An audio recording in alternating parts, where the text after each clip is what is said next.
having you on today is really, really cool full circle moment because we're obviously friends now. We've got to know each other and it's been really cool. But when I was in the shoes that a lot of my listeners are in right now, you were my idol. Like you were the dream. I was watching your YouTube, I was consuming all of your content, and I was like, oh, Phoebe, Phoebe, Phoebe. And everything you would say, I would be like treating it as gospel. Like it was just, yeah, you were like the person.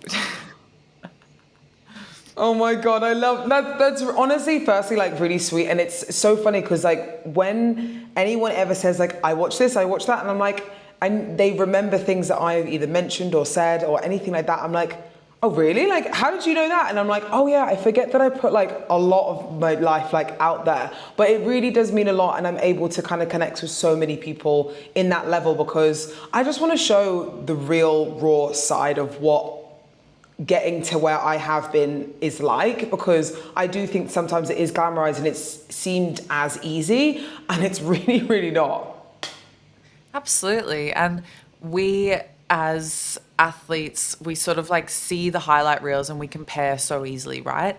Like we see other people doing things and it's great because we learn, but we need to see the highs and the lows to be able to really get a good grasp of what the sport's all about, right? No, 100%. And I think, we'll speak about that obviously in today's podcast anyway, but like, it's very easy to make it look, I think now more than anything though, with social media, like I think there's a lot more people that are showing the real sides of it, so much more so than just the part of getting on stage and like, oh yeah, this was easy, like this prep was so good and blah, blah, blah. Like generally like I see probably more of the, not downsides, but the hardship, the struggles on people's journeys now more than anything. And I really love that. I don't know about you, but like I'm obsessed with being able to see just the real side of it versus it just being, I don't know, easy. When it seems as easy, it's for me not as interesting to watch because I want to know like what's been the hardest thing about your journey and how have you overcome it, you know? Absolutely. And I think social media is pivoting in that direction anyway, which is lovely. And I think as athletes, we're all starting to, there's a sort of collective movement of like, you don't have to be this like, I train every single day, I never miss a meal, I never do this. Like as a collective, I think we're all moving away from it being really like rigid and disciplined and like awful as a whole. So it's nice that we can also share that as well.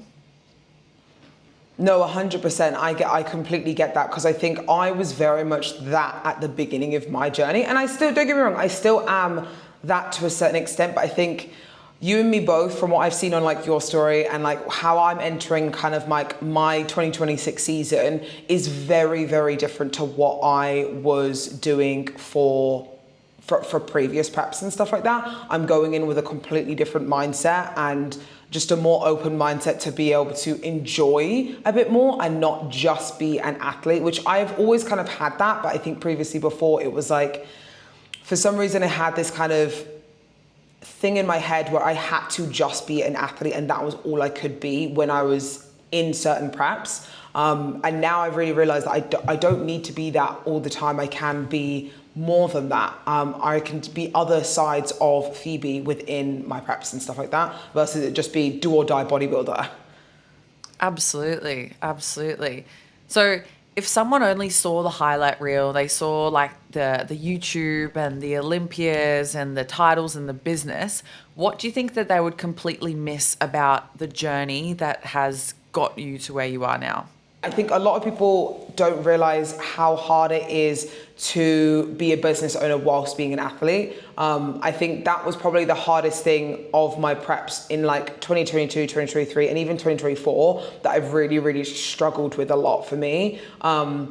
Because ultimately in an ideal world, yeah, it'd be great to just be an athlete and just focus on that and all that type of thing. But I think most people now, majority people are business owners. They need to make money. They need to kind of do their thing whilst also being athletes. Obviously, a large majority are sponsored and stuff, but I think that's the side that not a lot of people see as like the hardship in what we're doing within our businesses.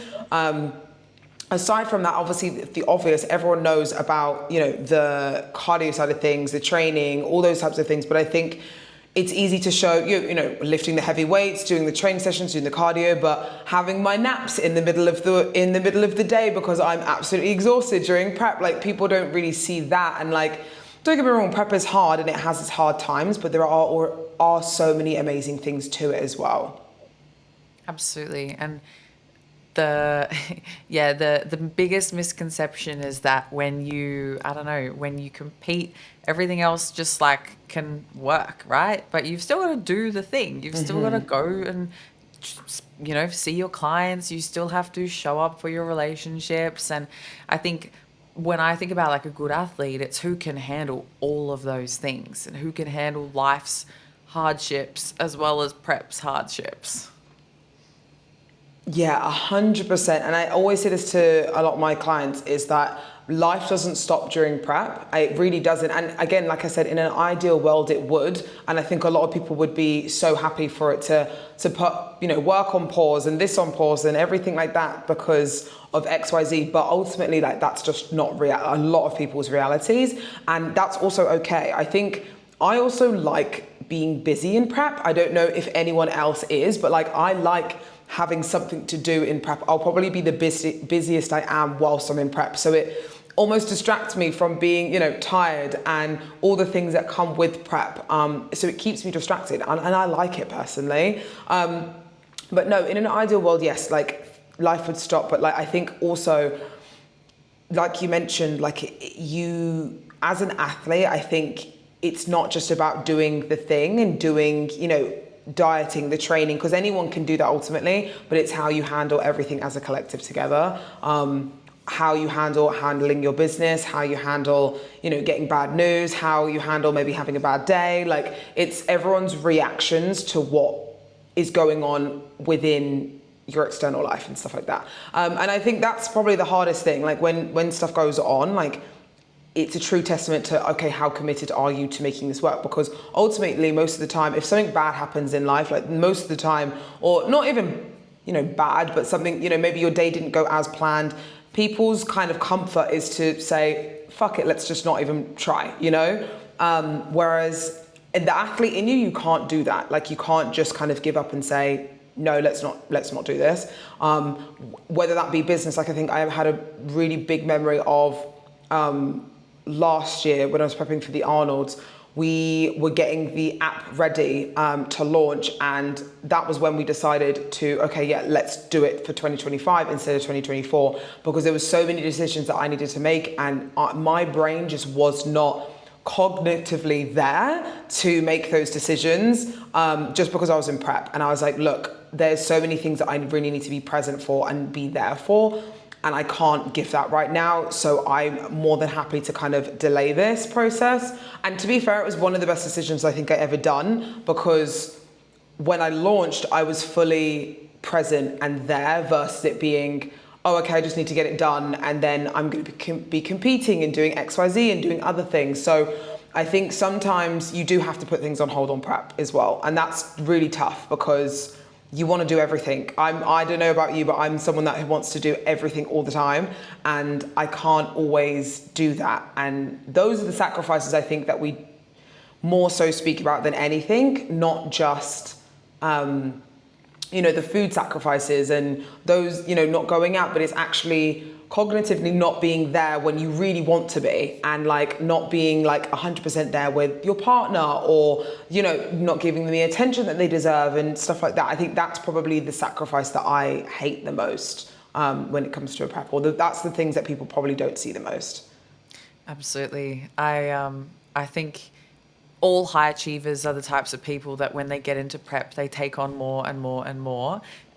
And it's within us, right? Because you start to get a bit of momentum, I feel. It's the same with me. I've just launched this whole new coaching program where I'm, coaching athletes back in their training and nutrition. And I've got like all these calls and I'm booking people in, and Callum's like, you're really close to comp. Like, are you sure you want to do this now? I'm like, yeah, of course I do. But That's fine. You're like, why not? Yeah, why not? So can you take me into a specific moment where, you've hit like a rock bottom, there's been some big things happening in your life, but you've had to continue prepping. Walk me through your mindset, the self-talk, like what are you doing to get through that? I think in there was another point. So I do backstory to how the app became the app now. It was actually a thing 3 years ago. So obviously, for people that obviously don't know, that I run something called the Posing Portal, and we had a subscription-based website back in 2021. We launched, and then closely followed after that. I was like, I want to turn this into an app because I think this would be so much more efficient. Yada yada yada, all that type of thing, and after that, I think in 2022, that was when I was prepping for my first Olympia. And that was actually supposed to be the launch date. So that was supposed to be the launch time, was supposed to be like October, November 2022. We'd been working on it kind of all year. And I don't think people realize how hard it is to actually set up an app. I definitely wasn't. I was none the wiser. I had no clue how to do it. And again, going back to kind of what was happening in 2024 kind of happened in 2022 again. So I was cognitively just not there, and I really had to make those sacrifices of like, I can't keep pushing or keep making these decisions, having these long calls, because I'm literally prepping for the biggest show of my life. I can't make these decisions. I can't keep going forwards with this and making all these scripts and all that type of thing. I can't do the marketing for it and all that type of thing. It's hard to say I can't do it. I don't get me wrong, I probably could have, but then the sacrifice would have been probably not placing top 10 at the Olympia, And like that being my first Olympia, because I solely kind of was an athlete in that time period, I prepped at my previous coach's house. Like we went and I was there for 3 months, and it was solely just, I went to the gym, I came back, I worked obviously in my little space, and that was it. I was on my own as well. So my partner wasn't there.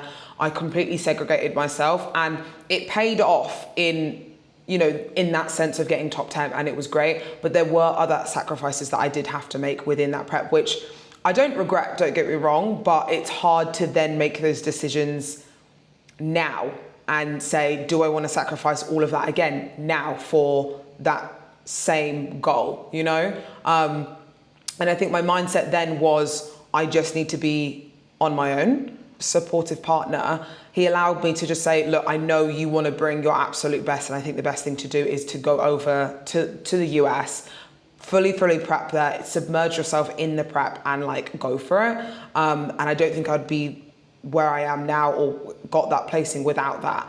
And again, without that support behind me as well. So that doesn't need to be like that all the time though. But it all depends on how you work, I think. I know that was too much for me, and I think I was too segregated. It was great, the result from it, but I think that then hurt me long term, because I do think that was the start of me starting to resent bodybuilding, which is really weird because that was my breakthrough year.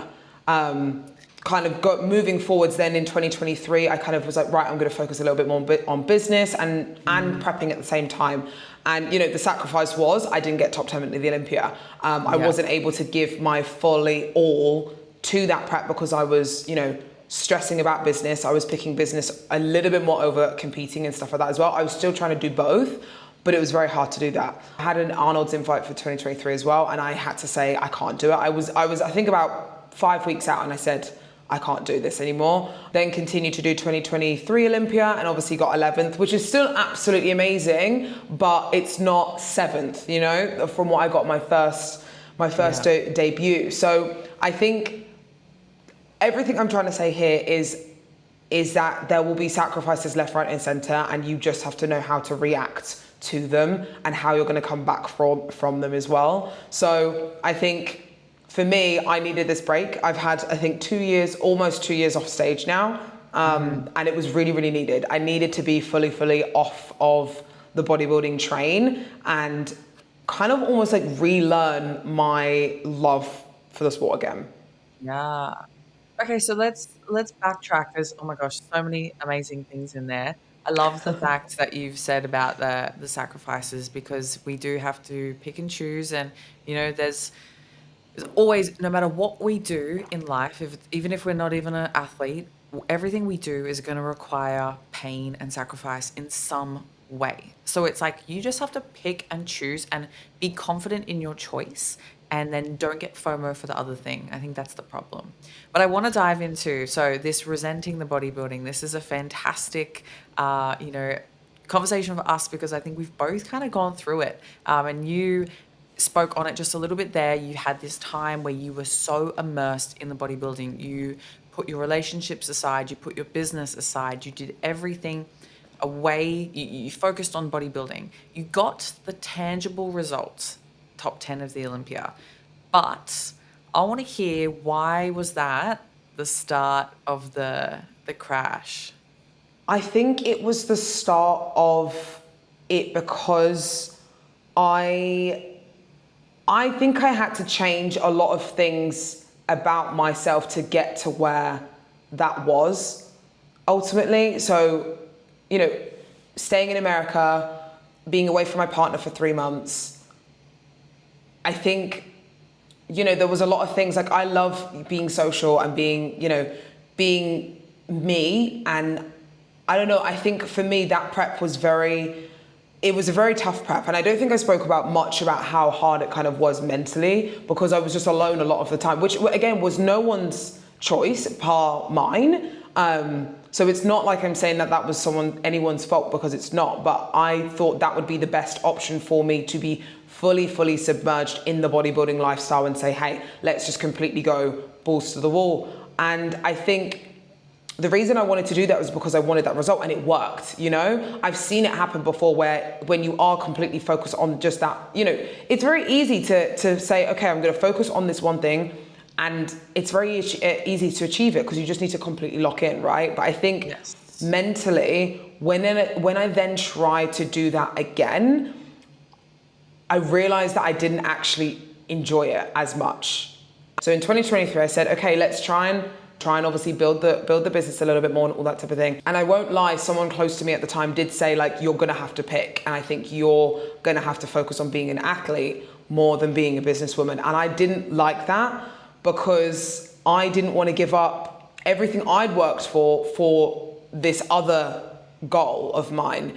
And I think when I tried to do both, that's when I think I was like, okay, is this going to work? I don't know if this is going to work or not, because I am putting kind of a bit more of my attention into the business versus into competing. That then started to kind of, I think, play on me, where I was like, I can do both. And ultimately, you can do both. But when it's reaching like top 10 Olympia, top 5, winning Olympia, I do think that you do have to pick and choose, and you have to be, it's anything like that in anything in life, I think, or any big goal that you have, that is kind of like the 0.1% kind of that are trying to get in the world.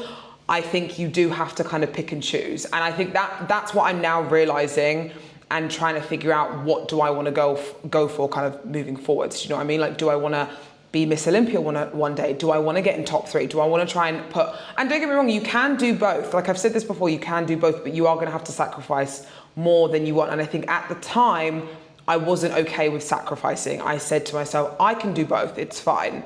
And again, that's the overachiever in me. That's where the burnout kind of started to happen, where I was like, okay, yeah, now I realize in 2024, like halfway through my prep, I was like, I really can't do both. And I'm now okay with not doing both, and that's why I took time off to be like, right, let's focus on the business, let's build it, let's get it to where I want it to be, so then I can not take a step away, but kind of allow myself to slightly do both, but obviously still be able to give most of my attention to competing.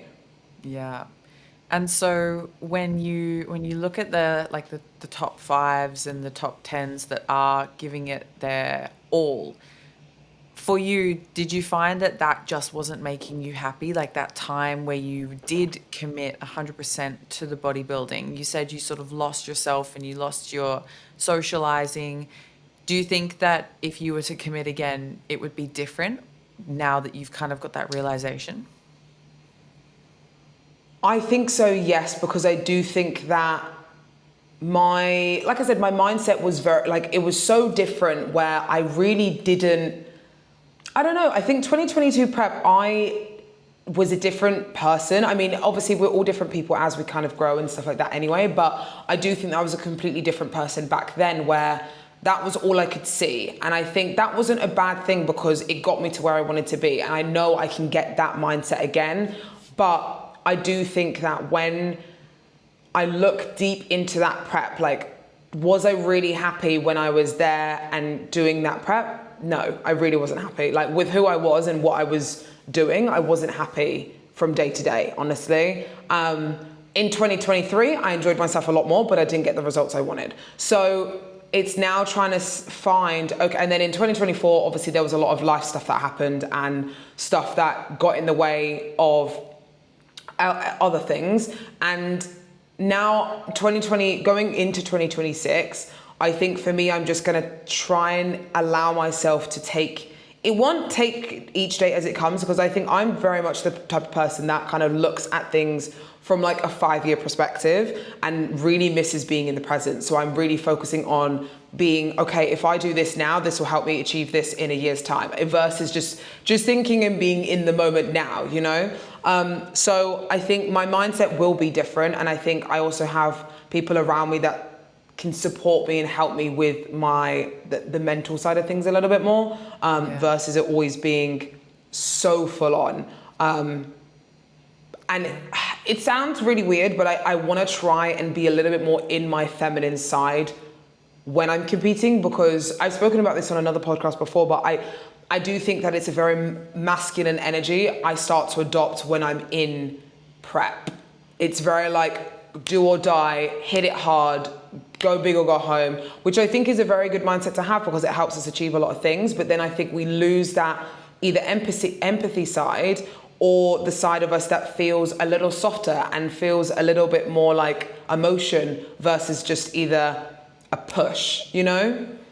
Absolutely. And that's something that I have experienced a lot of this prep as well, like being a lot more present and just enjoying it. I keep saying, you know, all I'm trying to do this prep is make it feel like I want to do the things rather than have to do the things. And that same, like, Yep. getting rid of that like real do or die aggressive energy, because I was just thinking when you were speaking about it, like you got top 10 of the Olympia, but you might not have been as happy. But when you didn't place in top 10, you were happier. So really, what's the real win? You know, like you've got to play up about this. Like I say this to clients and friends all the time, like you could win, like get the first place and feel shit about yourself, or you could get third or fourth or fifth and be proud of yourself and love yourself.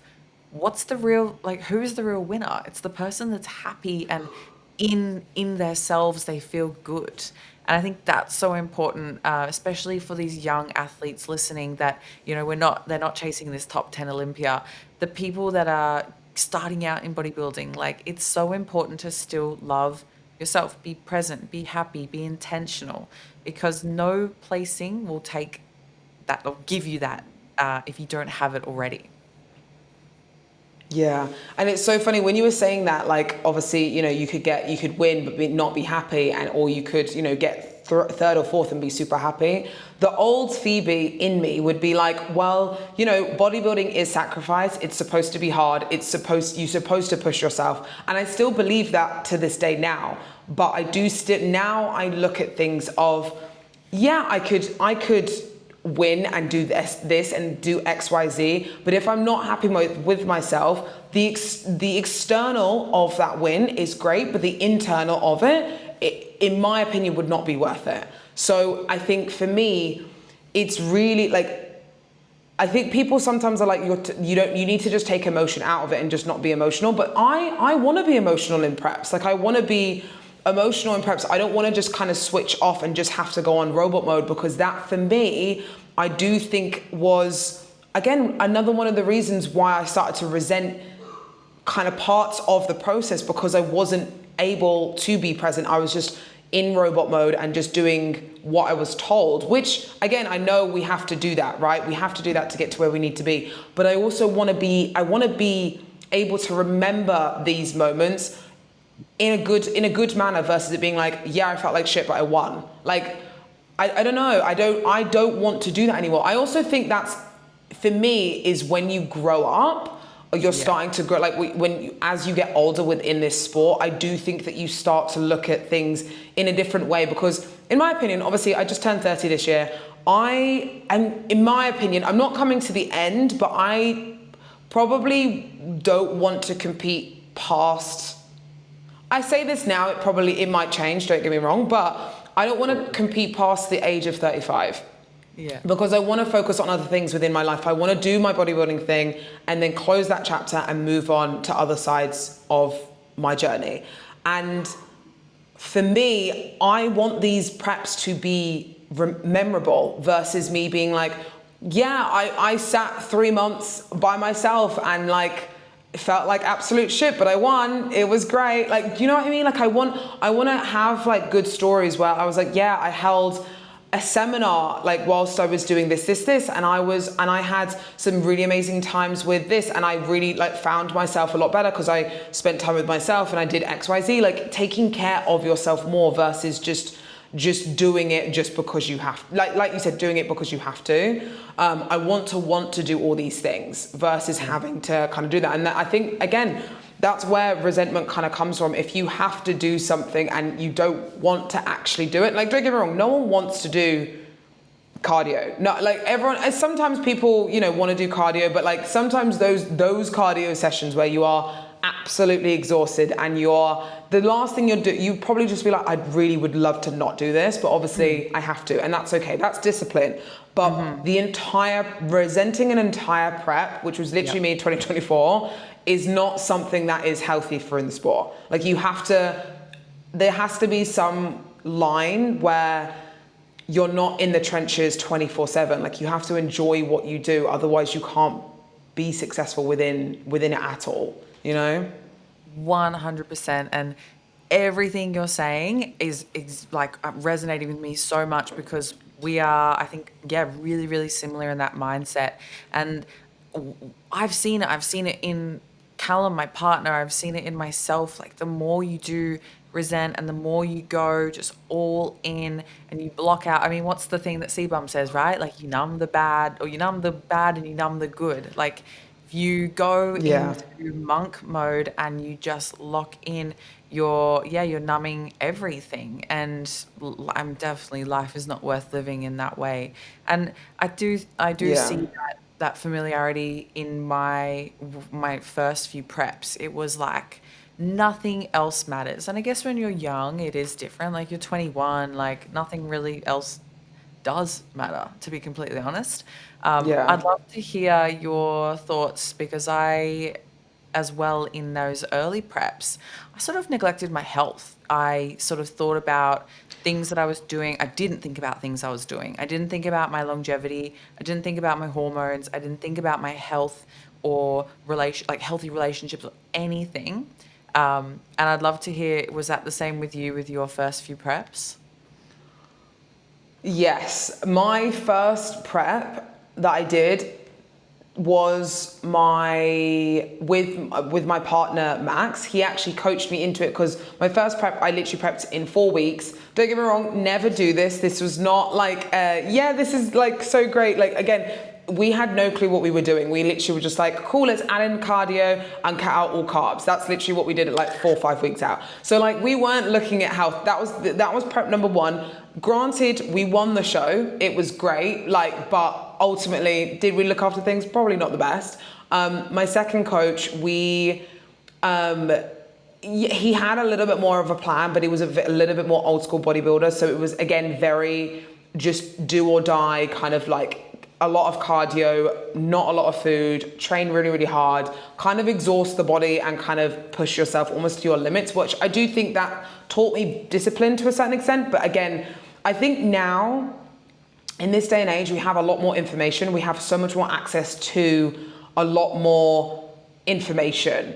And I think because of that, we're now so much more aware of what we need to do moving forwards, whether you have a coach or not. Even just pros in general, like there's so many pros, and not even just pros, like amateurs as well, that fully will put their full journey on what they do out there online. Like, oh, I'm feeling like this today. This is what I've got going on. This is how much food I've got today. Like everyone's sharing their experiences. So there's a lot more reach to what actually happens and what, you know, we go through. But no, my first few preps, I do think that even in 2024, I didn't take care of myself nearly as much as I did now. So for example, like, not even just taking care of health, but like my actual self. So like I would always just shove my hair up. I'd always just wear, you know, baggy gym clothes and just my ratty gym clothes that I just didn't feel good in. Like, it sounds really silly, but little things like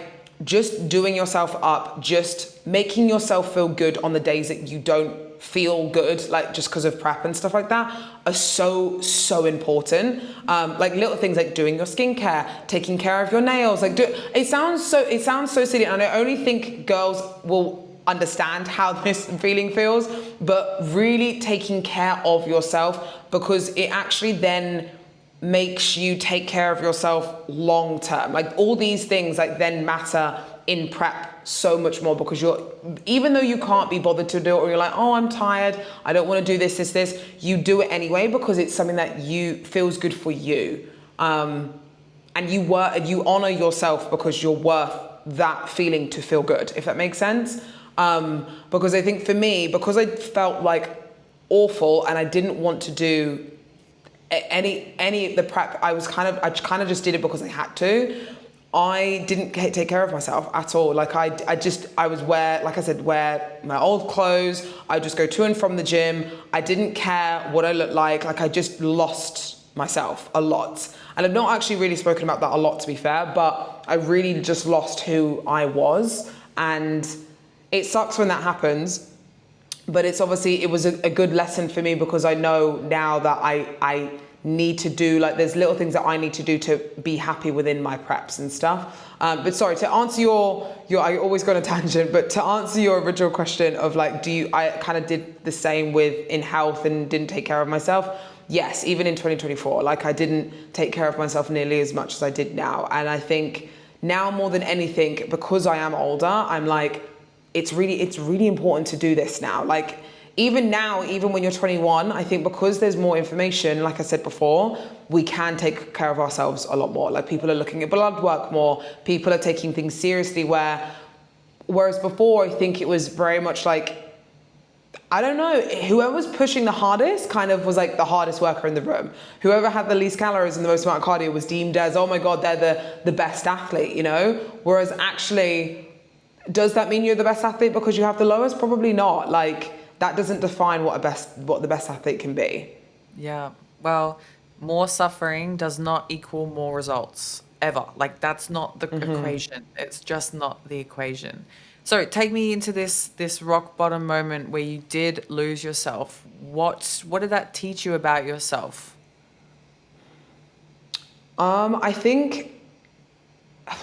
I mean, it taught me that because I was kind of in a lot of just like robot mode, that I didn't really, the weird thing about losing yourself is you don't realize you're gone until you're the other side. Like, you don't see it going. Like, I don't think I saw it going, especially because I was on prep. I was just getting through each day and like, just get it done.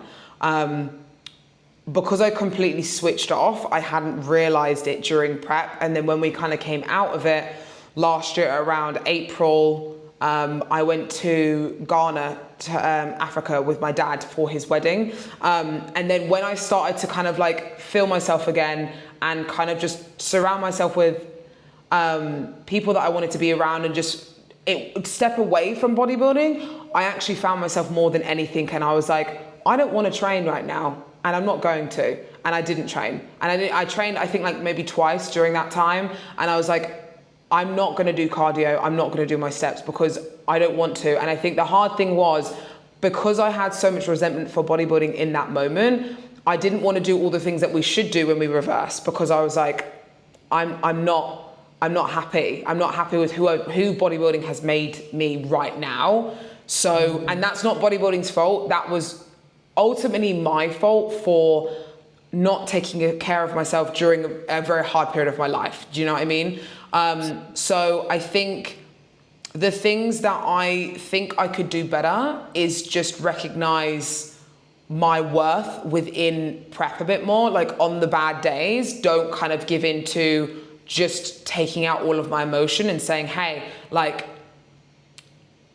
you know, don't feel sad today because you just got to do cardio, just get it done. Like, switch off all emotion. I need to feel things.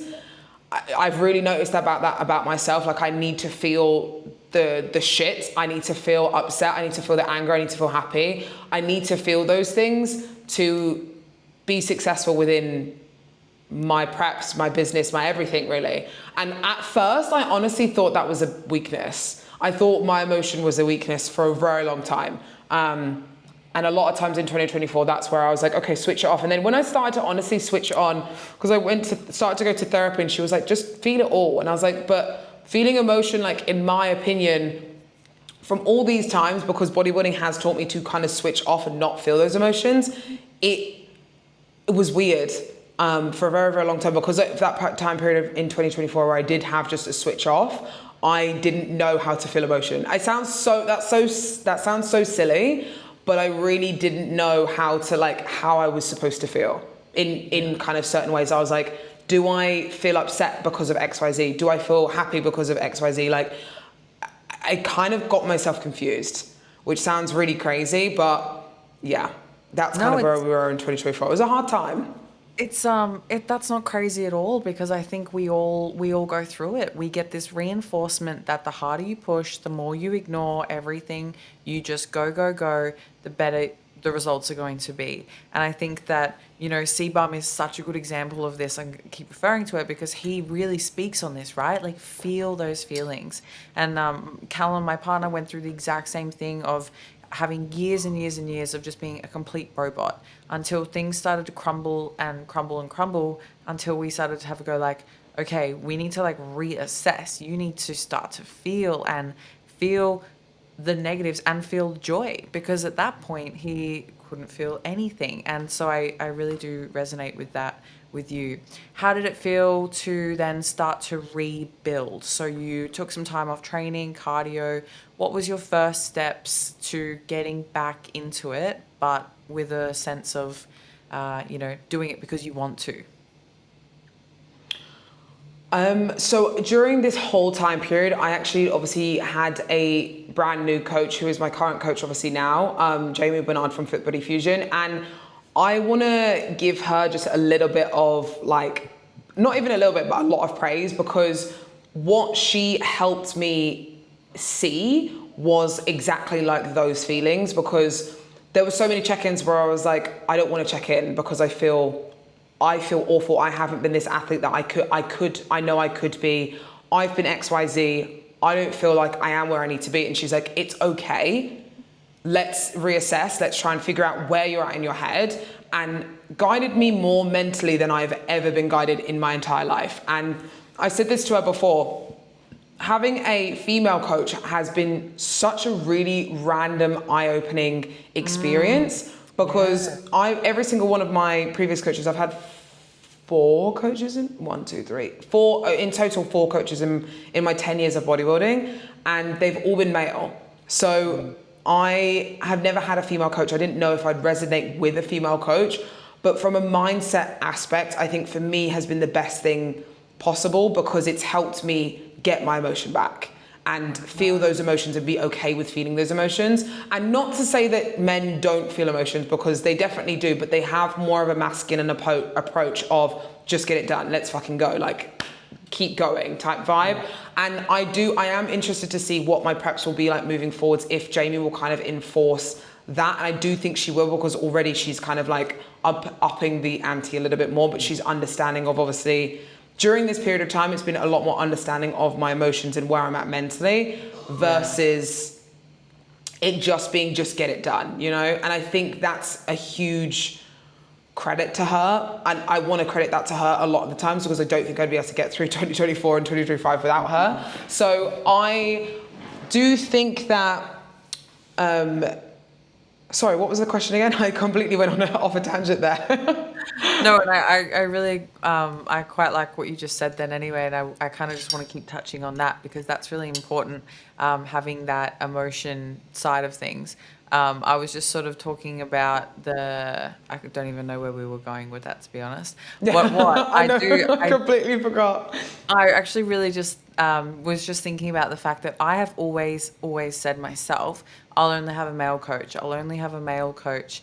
But my coach, Scotty, is very much in the sense that he's not like, oh, feel your emotions, but he's very much like push, but also pull. And he really teaches me when to push and when to pull back. So I think that that's like really, really valuable anyway.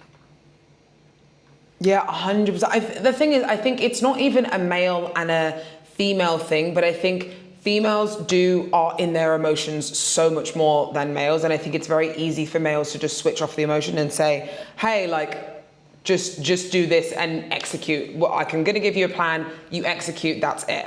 And that's honestly what, it can be a lot of the times for women as well. But when certain things come up in life and things happen, and sometimes you can't put things on hold or just push emotions to the side, it's nice to know that that understanding is just there, and it feels good to know what to do from an emotional standpoint moving forwards. Because sometimes I personally don't think it's a good idea. Like now, going into my 2026 preps, I'm gonna feel all the emotions. Like if shit hits the fan, like I'm feeling those emotions. Like, and I'm not gonna just push prep on it and be like, no, I can't feel this until prep's over.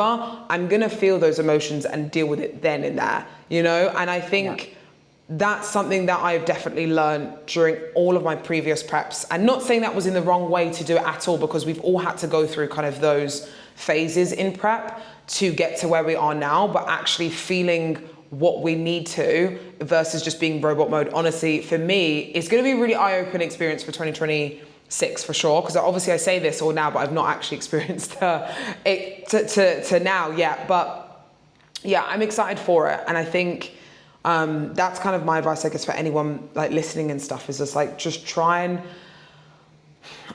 the hard thing is obviously me saying that everyone's in their own journey. Everyone's in a different stage in their journey. So sometimes the easiest thing for people to do is just to switch off the emotion and just deal with it later.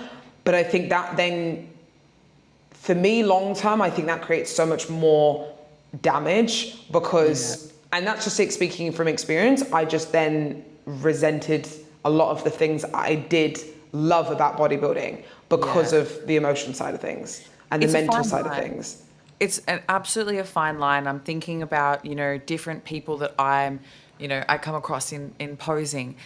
Some people need to be more disciplined. They do. They need to be more devoted to themselves. They need to switch those emotions off, because if you're in a comp prep and you want to do well in a comp prep and you are feeling sad because something happened, you still have to go do cardio. You still have to go and do your training.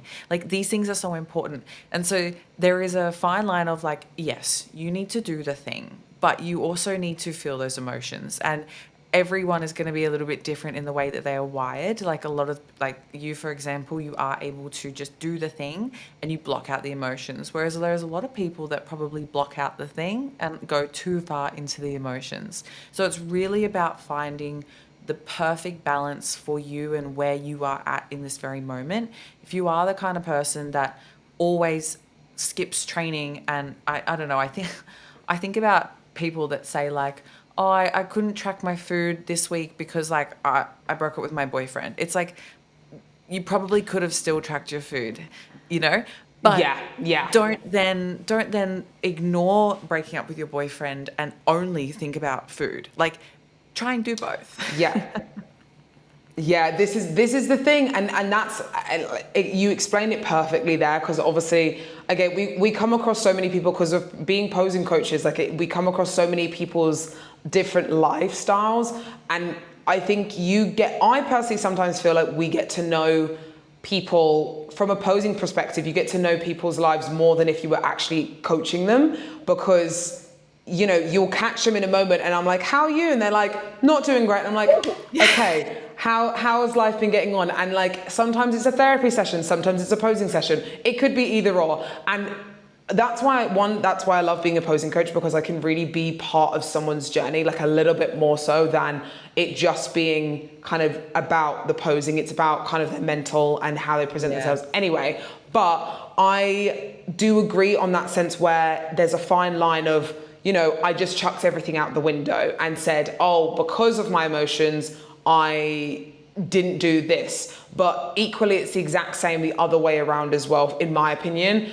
Just saying, okay, because of my emotions are too high, but I've got to do prep, I'm just going to shove them to the side. I think you can do either or, but you can't do either or forever, because that's where I think then the burnout starts to happen. So for me, I was pushing my emotions way, way, way too much to the side on how I felt with bodybuilding and what I was doing and how I felt. I was just like, it's fine, just get it done, just get it done, just get it done, until you crack. And then you take, 2 years off and potentially might not come back, So I think if you go through something like in prep, or you have a lot of emotions, try and feel those emotions a lot. Like randomly, I don't know why this moment just came up in my head, but my mum passed away when I was 20, so before I even got into bodybuilding prep. And I remember in 2022, I think her anniversary of when she passed was when I was in America by myself.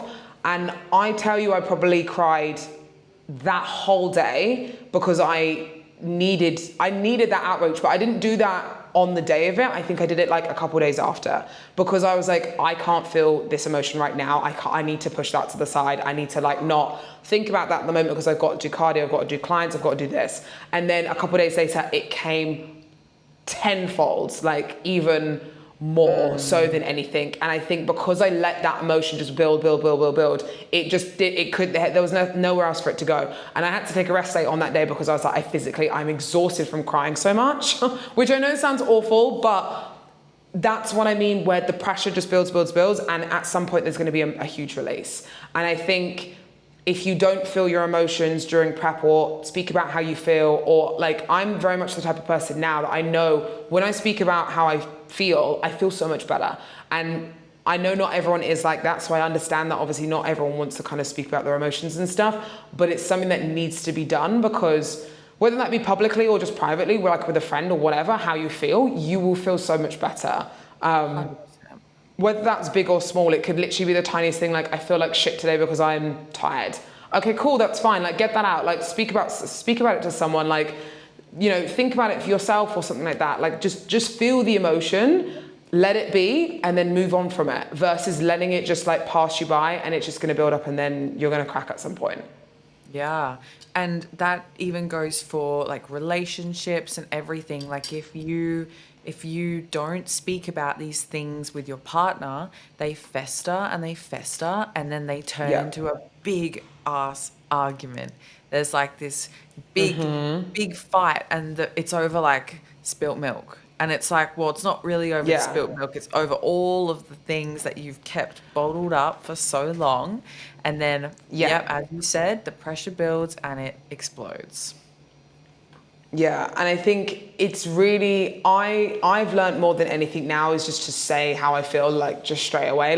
My partner will always, say to me, are you okay? And I'll be like, yeah, I'm fine. He's like, are you okay? And I'm like, yeah, I'm fine. He's like, are you okay? And I'm like, well, and he's like, actually, when I ask you the first time, when I ask you the first, that's not even to him, but or if he feels my energy's off, he'll just say, are you okay? And I'm very much, again, that's my bad habit of me just being I'm fine, I'm okay, I can get it done. But him reminding me multiple times, being are you okay? Are you okay? Tell me how you feel. That's something that, don't get me wrong, not everyone has that, and that's okay if not everyone has that, but that's a testament to you. If you are not okay, speak up or say you're not okay. You know what I mean? I think that's something that's really important to be enforced in relationships, in friendships. It's so important to just actually communicate the emotions you feel within prep more than anything. And I think, honestly, it's so funny because I don't think I've spoken about this at all, before, emotion, the actual emotional side to prep, how much emotion goes into a prep, because no one really speaks about it. Yes, people speak about the physical and the mental, but the actual emotional side of prep, there's so many things that go on in your head. within that, the whole process. Long term, it can be such an amazing thing, but it can be such a hard thing to handle as well. Absolutely. And this conversation today has gone completely in a different direction than I thought it was going to go. And it's incredible. The fact that we are talking about this is so good because it needs to be spoken about. It's really, really cool. I want to touch on, you just talked about your partner, and I want to touch on prepping whilst your partner doesn't. I know, obviously, I don't know if he ever has competed before, but he hasn't competed when you've done like the Olympias. I know a lot of clients and a lot of listeners, they have got into the bodybuilding world and their partner doesn't compete. They might train and whatever. But what's that been like for you, and how have you guys navigated that, being, and also speaking on those emotions and communication? I think I have really loved it because I do think that he keeps me grounded. So it's not a case of, again, we're only then, if so from what I've seen previous like relationships online or whatever, if people have prepped kind of together, then they are locked in together and it's only bodybuilding. And I think that's amazing. And I think if anyone has that, that's such an amazing journey they can go through. But again, speaking about all the stuff that we kind of just spoke about, I think then it comes down to when you then come out of a prep, sometimes that can be quite difficult to then navigate, okay, what do we do now in terms of like, how are we supposed to feel like about all things that have maybe happened within prep? Do you know what I mean? Like we now have to, all the things that we might have put to the side because we're both prepping, we now have to unbottle all of that. How do we do that now? And I think for me, I really love having someone that doesn't prep but understands the sport is so good because he keeps me grounded. So he also will help me a lot more because he's not prepping. So that's very helpful. But I love it because he's able to, I think, honestly, I keep saying the same thing. He is just able to keep me grounded with the things that I've got to do. Like, I don't know, he helps me be myself and keeps myself, if that makes sense. Yeah. Like he doesn't, from now I can see already, like he's not allowing me to go the other way. So for example, like we're prepping at the moment, not like for any shows soon, but just kind of preparing obviously for 2026 and all that type of thing. And there's been a few events this week that we've gone through that have nothing to do with bodybuilding, but just fun events. And every event I've kind of been like, oh, I'm tired. Like I'm tired of it. I would rather just stay at home and just kind of, and he's like, you've said yes to these events, you're going to these events. Like just go to these events, and I know you'll enjoy it after. But the thought process behind it is obviously like, you're just tired, obviously because of prep or whatnot, and that's okay. So, but you can't just, you made a promise to these people to go to these events and show up to these events, so show up to these events. And you know in yourself you want to go to these events. So enjoy them, have life within it, and then come back and you're gonna be able to do either cardio or eat your food or relax later. And I really appreciate that. I love having someone that keeps me grounded and doesn't kind of say, oh yeah, just, if I'm really tired, don't get me wrong, if I'm very, very tired and he's like, you've done a lot this week, like potentially maybe it is a little bit time for you to slow down, then fair enough. But he just keeps me grounded. And I think that's really nice. And I do think that it's easier to do that when you're not in a prep than when you are, because obviously when you're prepping, you have to focus on yourself, and it's hard to focus on others as well. And I think, but then equally, we've prepped before. He's done a prep back in when I first started competing. So I think he prepped in 2017 and 2018.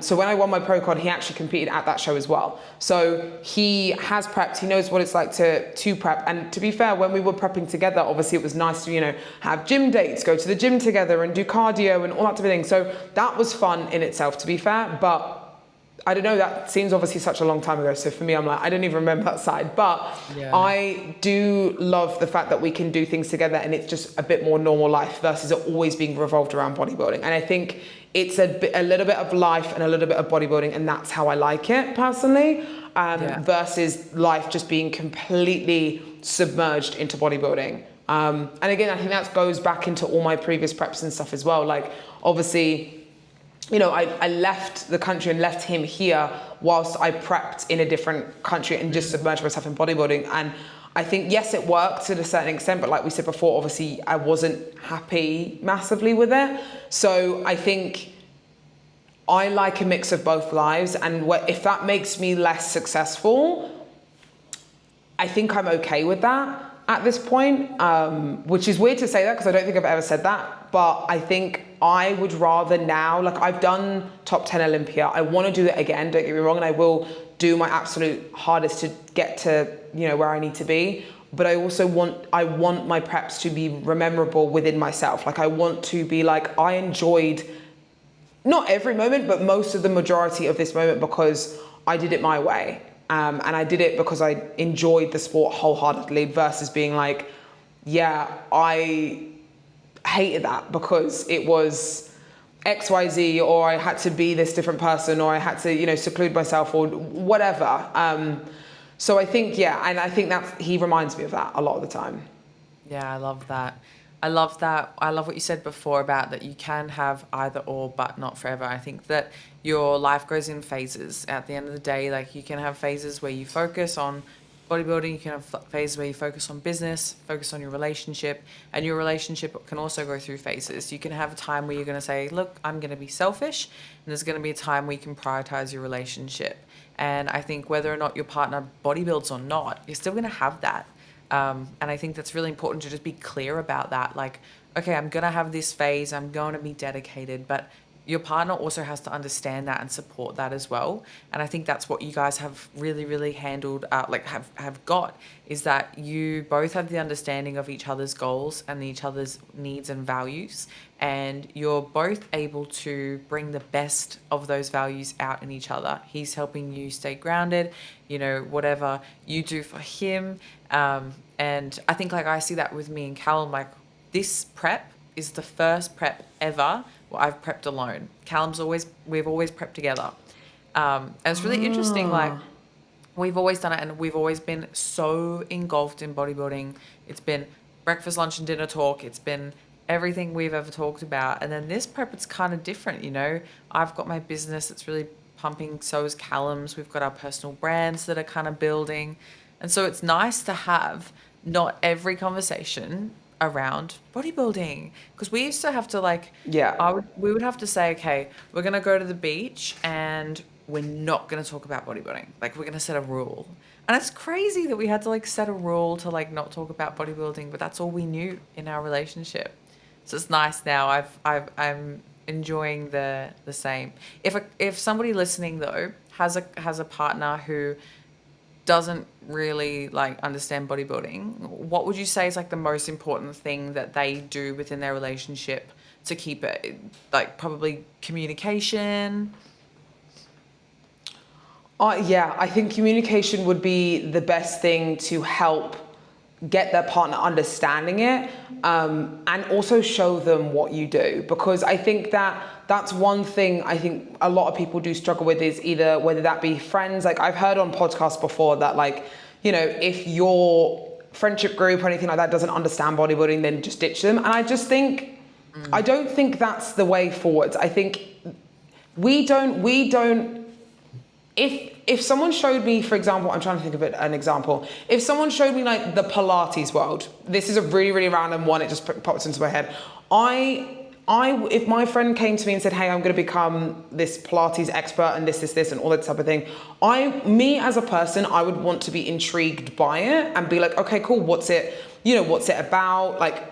Talk me through it and communicate it through me so I can see what you're wanting to go through and experience through this whole journey or whatever.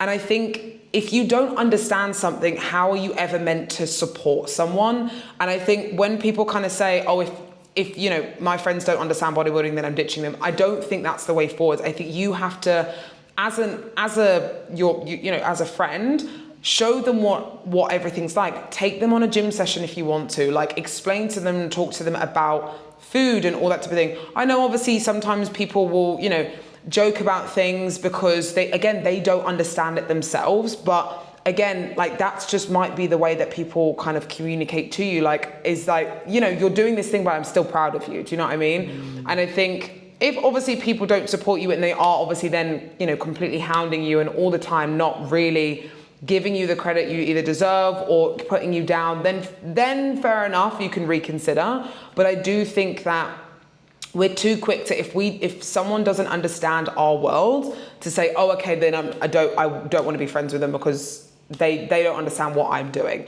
Whereas you need to actually show them what the world is that you're about, you know what I mean? And explain it to them, because how are they supposed to know about bodybuilding? We expect people to kind of know. It's the same about like food. I always get that, like when I speak about like, when I talk in like carb form or protein or fats or anything like that, and people ask me questions and I'm like, in my head, I'm like, that's such a simple question that you should know the answer to. But in my head, I'm also like, their world isn't bodybuilding, their world isn't food, their world isn't like their lifestyle. They're not counting macros, they're not looking at food labels, they're not doing all of this. Unfortunately, that's what we now see and we can't unsee, but that's not how the rest of the world works. And it's okay that it's not like that, but you shouldn't then put someone down or kind of expect someone to understand your world without communicating to them what you're doing and why you're doing it and how it makes you feel. That is honestly such an important message, and that is really powerful. And I've never really thought about it in that way, that, you know, you've got to let them understand before that they can support you, because at the end of the day, of course they're going to think what you're doing is weird. It is weird. Like what we do is a bit strange. It is weird. And so, I think that's actually really, really powerful reframe, you know, to be able to, you know, give them the opportunity to support you in the right way. And by doing that, they need to know what you're doing. I really love that. I think that's a really good reframe. And I think anyone listening who is going through that, give the people around you the opportunity to support you. And then if they don't, then you know that you can cut them off. Yeah, exactly. That's the thing. And I think it's hard because that's how I do believe that the bodybuilding world becomes lonelier, because sometimes of the bodybuilders in it, because that is our world where we are. Like, the bodybuilding world isn't a lonely place. There's a large amount of people that are going through the exact same things as we are, and we can connect with one another in that mind. The reason it's a lonely sport is because we're doing it by ourselves, but then so is everything. Like, so is like Usain Bolt. Like, he runs by himself. Like, he's not running with a team. Like, we have like a team behind us, but we're executing all the, you know, the diet, the training, all that type of thing. So we're doing things alone, but we're not alone, you know? And I think we make it a lonely place because of XYZ, because we feel like we have to, because if people don't support us or understand us, then that means they need to be cut off. But like, if they don't understand this, show them why our world is so great to us. Do you know what I mean? Like you said before, it's so funny because I think the friends that some of my best friends that are literally, they have nothing to do with fitness, they have nothing to do with bodybuilding, are probably my biggest supporters. They're like, always on my, you know, stories, like, oh my God, your front pose looks great. And I'm like, that's so, like, it makes me so happy when they're like, use the terms, because I've gone, you know, spoken about it to them so many times, and, you know, spoken about all these things, and they're like, oh, what show are you next doing? Like, what's the next, like, what's the plan? And like, it's so nice when those two worlds collide and they can understand what you're doing and they support it. It's so lovely. Yeah, I love that. And, you know, just everything that we've spoken about today is just really like, that just encapsulates it, as well as, you know, be open, be vulnerable, you know, feel those emotions, let people in, don't block people out. You know, this doesn't have to be a lonely sport. It doesn't have to be an awful sport. You don't have to go to hell and back, and you don't have to do it alone. You can do it with friends. There's people that are going to support you, even if they don't support you, even if they don't understand you, they can support you.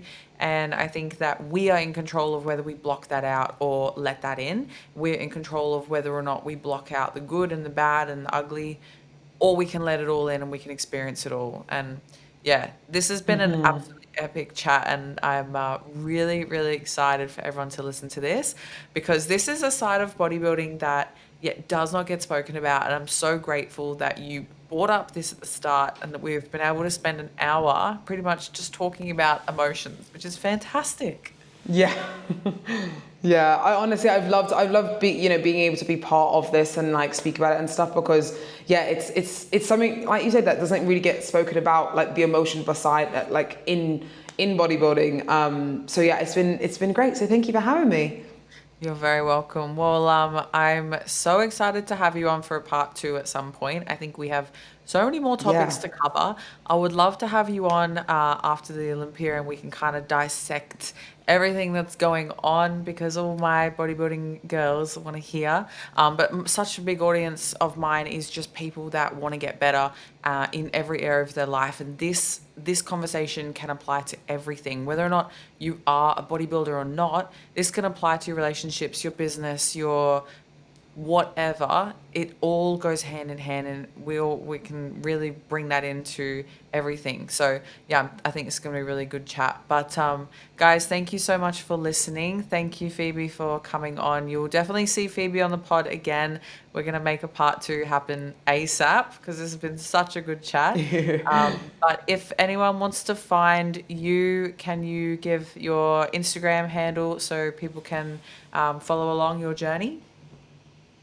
Yes. So my Instagram handle is Phoebe Hagan underscore. And then I have YouTube, which is just my name, Phoebe Hagan. And then that's where you can kind of find, I guess, everything I also do under that as well. So yeah.